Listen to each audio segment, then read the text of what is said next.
Hi, I'm Greg Denning. You and I both know that one of the most wonderful things in life is being at home with a family. I mean, it's just, it's the best, right? When you're growing up and your siblings and your parents, or when you get older and you get married and you have your own children, it's one of the most precious and wonderful things in the world.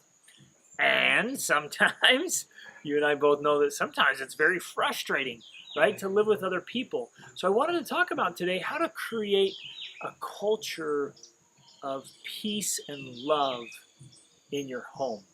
And this is a challenging thing to do, right? Even if we wake up and decide today I'm going to be just so peaceful and calm and I'm going to do it. This is going to be a great day. You walk out of your bed in your room and somebody's like, "Rrr," and you go, "Rrr," right? And they're like, "Oh no!" And it starts it off. So it's a challenging thing, but I have a few tips and proven principles that will help. But first, I want to tell you a story. Recently, I asked um, a lot of young people to do a survey about their relationships, particularly in their home. And I was fascinated at the results and the responses. And overall, what they admitted were the three greatest weaknesses in their home relationships was one, a lack of communication, two, a lack of time together, and three, fighting over stupid stuff. I mean, those three things were repeated over and over and over. And I thought, man, there's an interesting pattern there.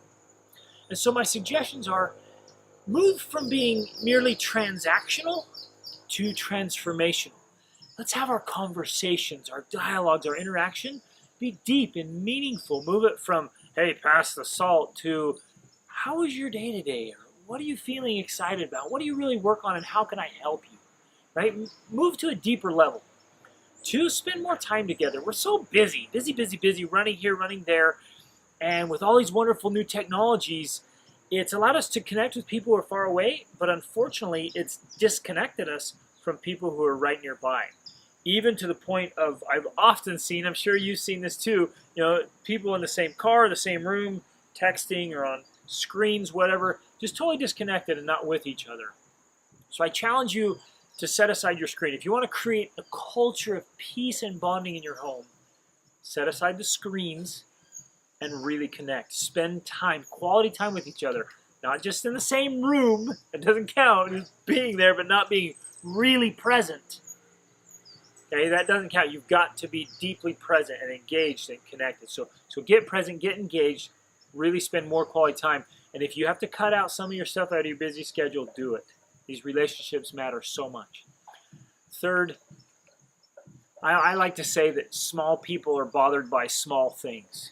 And so we have to raise our level of the things that get to us, right? And not be bothered by small things and not allow ourselves to be fighting and bickering and arguing over small things. We've got to eliminate that from our lives, rise above those things, and make sure that the little things that we do don't get in between us and rub us in a wrong way that hurt our relationships.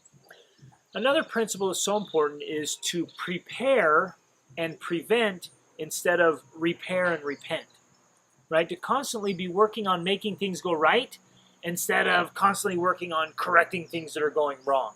And it's really a mindset to make that focus on doing things that are preventing problems and preparing for good relationships instead of always trying to repair and repent and struggling on the wrong side of that paradigm. Another one I love to share is to be lovebirds instead of angry birds. And right, it's just this whole identity, right? And identity and behavior are deeply connected. So make a decision. Decide today that you're going to be a lovebird instead of an angry bird. Instead of being frustrated and bickering and getting mad all the time, look for the good. Value the good things. I'll end with a sad story. Today, right now while I'm recording this, some good friends of ours are holding a funeral for their 5-year-old boy who had an accident and died. And it really just breaks my heart. And literally as I'm recording this, thousands of miles away, where I couldn't be, there's they're laying their little boy into the earth, and he's gone home to God. And we need reminders like that, all of us, that life is fragile, life is short, and life is too precious to be fighting and bickering over little things and allowing it to separate us and hurt us.